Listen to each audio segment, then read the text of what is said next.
को तुम भी पिता बनोगे, मैं तो माँ बन चुकी हूँ, कल को तुम भी फादर बनोगे। तो क्या तुम चाहोगे कि मुगलों की तरह, औरंगजेब की तरह तुम्हारा बेटा, तुम्हारे दो बेटा एक दूसरे का गला काट दे, तुमको जेल में कैद करा दे, तुमको जेल बंदी करके तुमको एक सुराही पानी दे और कहे कि इतना ही पियोगे, इससे ज्यादा मांगोगे तो गला रेत देंगे, सर तन से जुदा कर देंगे। पर औरंगजेब ने ये किया था। औरंगजेब ने अपने ही भाई का गला रेता था, सर तन। हेलो गाइस, अस्सलाम वालेकुम, नमस्ते, सत श्री अकाल। उम्मीद करता हूँ कि आप सब ठीक ठाक होंगे और मज़े में होंगे। तो मेरा नाम है असद। आज जिस वीडियो पर मैं रिएक्शन करने वाला हूँ वो है जी सतारा मदरसे, जो भारत में रामायण के रूप में जो रामायण पढ़ी जा रही है, रामायण की जो किताब है इंडिया की, उस पर सतारा मदरसे जो मुस्लिम भाई थे वो रामायण पढ़ रहे हैं। तो इस सीज़न में शुएब भाई और दूसरी एक नाजिया है जी इंडिया से, उनके साथ एक डिस्कस है। तो ओरिजिनल एक डिस्क्रिप्शन में मिल जाएगा। तो लेट्स गो स्टार्ट। पहले वीडियो देखते हैं, एंड पर इसका रिव्यू भी देखने को आपको मिलेगा। कल को तुम भी पिता बनोगे, मैं तो माँ बन चुकी हूँ, कल को तुम भी फादर बनोगे। तो क्या तुम चाहोगे कि मुगलों की तरह, औरंगजेब की तरह तुम्हारा बेटा, तुम्हारे दो बेटा एक दूसरे का गला काट दे, तुमको जेल में कैद करा दे, तुमको जेल बंदी करके तुमको एक सुराही पानी दे और कहे कि इतना ही पियोगे, इससे ज्यादा मांगोगे तो गला रेत देंगे, सर तन से जुदा कर देंगे। पर औरंगजेब ने ये किया था। औरंगजेब ने अपने ही भाई का गला रेता था, सरतन से जुदा किया था। और किस चीज के लिए किया था? तख्त के लिए किया था, ताज के लिए किया था। और एक ऐसा भाई जिसने मिसाल कायम कर दी कि अपने बड़े भाई से भाई को पिता स्वरूप मानना, उसका इतना ओबीडियंट होना, उसका इतना कहनेदार होना, ये भगवान राम और उनके छोटे भाई ने एक एग्जाम्पल, एक क्विंटेसेंशियल, एक इतिहास लिख डाला है दोनों भाइयों ने। तो हम ऐसे लोगों को फॉलो करेंगे ना। जिस देश के पानी से वजू जायज है, जिस जिस देश के मिट्टी पर तयम्मुम जायज है, जिस जिस देश की धरती पर नमाज जायज है, तो हम इस देश के संस्कृति और प्रथा से हम दूर कैसे अपने आप को रख सकते हैं? या हम क्यों अपने आप को दूर रखें? बिल्कुल नहीं रखना चाहिए। क्या आप पूजा कर रहे हैं? नहीं कर रहे हैं, आपका इस्लामिक देश है, आप नहीं कर रहे हैं, लेकिन मेरा तो इस्लामिक देश नहीं है, तो मुझे कोई क्यों बाउंड करेगा? अब आपने फतवा की बात कही है, तो फतवा उस देश में लगाया जाता है जहां जो इस्लामिक देश होता है। मेरा देश इस्लामिक नहीं है, तो ऐसे ऐसे फतवे को मैं जुत्ते के नीचे रखती हूँ। मैं अपने भारत में रह करके 82.7% सनातनियों के साथ मैं दिवाली मनाती हूँ, छठ पूजा मनाती हूँ, सारा पूजा मैं मनाती हूँ। और अपने इस मुल्क की हिफाजत के लिए मैं नमाज पे दुआ भी करती हूँ। अब कुछ लोग कमेंट करेंगे, अच्छा तुम नमाज पे दुआ करती हो भारत के लिए, सनातनियों के लिए, अब तुम्हारे नाम से फतवा जारी होगा। और मैं नाजिया इलाही खान तो पिछले 9 साल से कह रही हूँ कि जिसको शरिया चलवाना है भारत में, वो बराए मेहरबानी पाकिस्तान का टिकट कटा ले, और अगर नहीं कटा पा रहे हैं तो मैं कटा देती हूँ। जी तो दोस्तों, मैं हूं सुहेब चौधरी और आप देख रहे हैं मेरा और आपका YouTube channel real entertainment TV. सबसे पहले आपकी मोहब्बतों का बहुत शुक्रिया कि आप मेरे काम को पसंद करते हैं, लेकिन अगर किसी ने अभी तक इस चैनल को सब्सक्राइब नहीं किया तो सब्सक्राइब कर दें ताकि हर आने वाली वीडियो आप तक पहुंच सके। आज इस टॉपिक पे हम बात करने वाले हैं, थोड़ा शायद सेंसिटिव टॉपिक है, लेकिन इसके ऊपर बात करना भी बहुत जरूरी है क्योंकि दौर बदलता जा रहा है। खास तौर पे अगर इंडिया की बात करें, वहां पे हिंदू मुस्लिम और इस तरीके से जो कंसेप्ट है इसे एक साइड पे रख के इंडिया की, भारत की, हिंदुस्तान की हिस्ट्री के ऊपर प्रॉपर वर्क किया जा रहा है। वहां पे अब खबर के मुताबिक उत्तराखंड के 117 जो मदारिस हैं, जो मदरसे हैं, वहां पे रामायण बकायदा तौर पे कोर्स का हिस्सा बन चुकी है। और नेक्स्ट जो सेशंस होंगे उसके अंदर वो बकायदा कोर्स के अंदर शामिल होगी और वहां के स्टूडेंट्स पढ़ेंगे। ये पाकिस्तान के लिए, खास तौर पे पाकिस्तान की जो यूथ है उसके लिए बहुत बड़ी बात होगी, बहुत हैरान करने वाली खबर होगी। लेकिन नाजिया इलाही खान हमारे साथ मौजूद हैं इंडिया से, इनसे बात करेंगे, पूछेंगे तो कंफर्म करेंगे क्या ये जो खबर है ये सच है। और दूसरे नंबर पे क्या इंडिया के मुस्लिम इसका मतलब है इस चीज को एक्सेप्ट करने लगे हैं कि हिस्ट्री, खास तौर पे अगर बात करें अपना हिंदुस्तान की, तो वो जिस तरीके से हिंदू मुस्लिम वाली सोच से आगे बढ़ते नजर आ रहे हैं। जो भी नाजिया इलाही खान इसके ऊपर ओपिनियन देना चाहे। अस्सलाम वालेकुम नाजिया जी। हर हर हर हर हर हर Mahadev. Thank you so much. वालेकुम अस्सलाम शोएब, मुझे इनवाइट करने के लिए thanks a lot. Nazia ji, सबसे पहले तो मैं एक कॉम्प्लीमेंट आपके लिए मतलब करना चाहूंगा कि आज आप एक तो बहुत ज्यादा फ्रेश मतलब लग रही हैं, एक्टिव लग रही हैं, एनर्जेटिक लग रही हैं। अब उसकी रीजन क्या है ये आप बेहतर जानती हैं। और टॉपिक जिस पे हम डिस्कशन करेंगे वो यही है कि उत्तराखंड के 117 जो मदरसे हैं वहां पे रामायण पढ़ाई जाएगी। ये खबर मुझ तक पहुंची है। एक तो आप इसकी कंफर्मेशन करिएगा, और अगर ऐसा है तो कैसा है, मतलब कैसे है।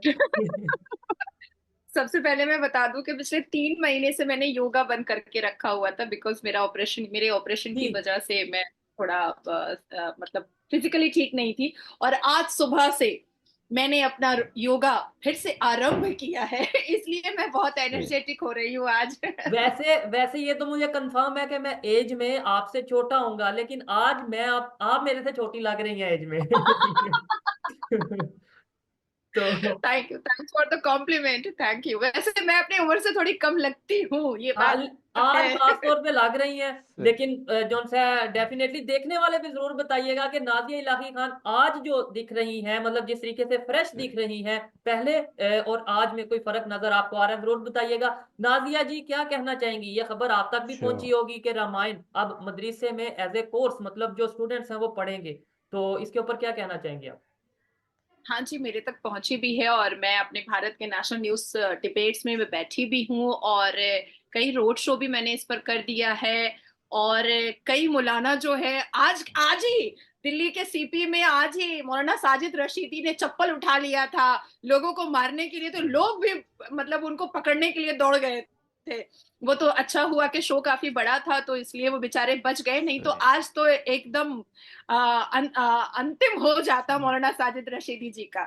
एनीवेज, शादाब शम्स चेयरमैन है उत्तराखंड वक्फ बोर्ड के, और इन्होंने ही इस बात की सबसे पहल की है, और इन्होंने ही कहा कि सारे 22 जनवरी को हमारे भव्य राम मंदिर में जो प्राण प्रतिष्ठा हुई, उसके बाद फिर 25 जनवरी को इन्होंने एक गैजेट, एक नोटिस इशू किया जिसमें ये बताया गया कि उत्तराखंड के सभी मदरसे, और अभी अप्रूवल जो है वो 117 मदरसों ने दिया है। बल्कि मैं कहूंगी कि उत्तराखंड नहीं बल्कि और भी कई राज्य हैं जहां के मदरसे ने इस बात का अश्योरेंस दिखाया है कि वहां पर रामायण पढ़ाई जाएगी। भगवान राम की तपस्या से लेकर के, भगवान राम के स्ट्रगल से लेकर के, उनके वनवास से लेकर के, उनकी मेहनत से लेकर के, उनकी हर एक जो माता पिता के प्रति वो बहुत ज्यादा ओबीडियंट थे, वो सारी चीजें पढ़ाई जाएंगी। जितने भी वक्फ बोर्ड के अंडर में जो मदरसे आते हैं, उन सब ने अप्रूवल दे दिया है, उन सब ने कहा है कि हम लोग भगवान राम के बातों को रामायण के द्वारा मदरसे में पढ़वाने के लिए बिल्कुल अग्री हैं।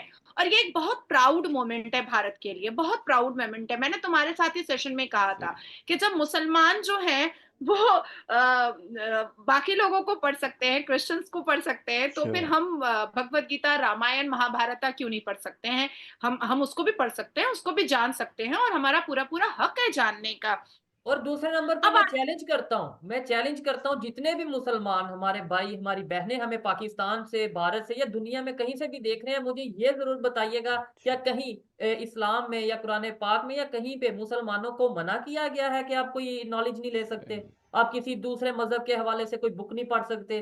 तो ये जरूर बताइएगा अगर किसी को हमारी बातें थोड़ी अजीब लगें। और साथ ये भी बताइएगा कि भाई जो 117 मदरसे हैं जिन्होंने अप्रूवल दे दिया है, क्या वो दारा इस्लाम से अभी मतलब वो मदरसे नहीं रहे, वो मदरसों से मतलब शिफ्ट हो गए हैं, ये चीजें जरूर बताइएगा। ये मेरा एक सवाल है जो कि मेरा हक है सवाल करना। देखो शोएब, मैं बहुत ट्रांसपेरेंट बात करती हूँ, और शायद मेरा जवाब सुनने के बाद अब तुम भी थोड़े से फड़फड़ाने लगोगे आई एम सॉरी टू से, लेकिन हमारे कुरान में वीडियो पर रिएक्शन किया, देखा कि भाई, तो इस जो लाइव का स्टार्ट था जिसमें जो बातचीत की गई थी 17 मदरसे जो हैं वो जी हिंदू धर्म के हवाले से, जो हिंदुओं की जो किताब है ना रामायण, उसको पढ़ा जा रहा है और उसके बारे में डिस्कस की। और दूसरी बात, दूसरी तरफ से इंडिया से सी नाजिया नाजिया ने भाई सही कहा है कि भाई अगर आप हमारा कुरान कह रहा है कि हम बुत परस्ती के बारे में बात हो रही है ना, तो आप मज़ारों पर मत्था टाकते हैं, वो ठीक है, वहाँ से पर तो आपका इस्लाम ख़त्म हो जाता है। वरना हम ये आप खुद गलत काम कर रहे हैं और दूसरे को भी कहते हैं ये ना करें, तो ये तो बात गलत है ना भाई। उसने सही पॉइंट वाली बात कही है कि भाई मेरे भी दिमाग में बैठ गई, भाई ऐसा नहीं होना चाहिए। अगर आप अपने रब से मांगते हो तो आप मस्जिद में जाएं, नमाज़ पढ़ें और अकेले बैठ कर अपने रब से रो रो कर मांगे, रब इंशाल्लाह देगा। और अगर आप ऐसे पीर फ़कीरों के, ये भी अल्लाह के वली हैं, उन्होंने ये नहीं कहा था कि आप बाद में हमारे मज़ार पर आना है, आपने बाद में हमारी मज़ार पर ऐसे ये चादर बिछानी है, ये हमारे मज़ार पर आकर आपने नाचना है। नाच गाना भी होता है जी, नाचना है, झूमना है, ये करना है, वो करना है। और ऐसा तो नहीं होता ना यार, सभी नाचना। आप जाएं वहाँ पर गरीब गुरबा को शायद आपने मकसद के हवाले से शायद शो खिलाएं पिलाएं, बस ये कि नाचना बाजना, वहाँ पर औरतें भी होती हैं, सारा कुछ होता है, सारा सिस्टम होता है। तो ऐसा तो नहीं होना चाहिए ना यार। बाकी बात ठीक है, इन्होंने कही है कि 17 मदरसे वो हो चुके हैं जी, उन पर फतवा जारी हो चुका है। वो उसने कहा है कि भाई हमारा जो देश है ना, ये इस्लामिक नहीं है। अगर पाकिस्तान होता, जो मुस्लिम मुल्क होता, तो उसमें फतवा जारी होता। यहाँ पर हमारे जी इस फतवे को मैं अपनी जूती के नीचे भी नहीं रखती, हालांकि ये मुस्लिम है। तो इसने सही कहा है और सही लोकेशन और सही जवाब दिया है। उम्मीद है कि आज की वीडियो आपको पसंद है। अगर पसंद आए तो वीडियो पर लाइक करें, चैनल को सब्सक्राइब करें। तो मिलते हैं नेक्स्ट वीडियो के अंदर, तब के लिए बाय बाय गाइस।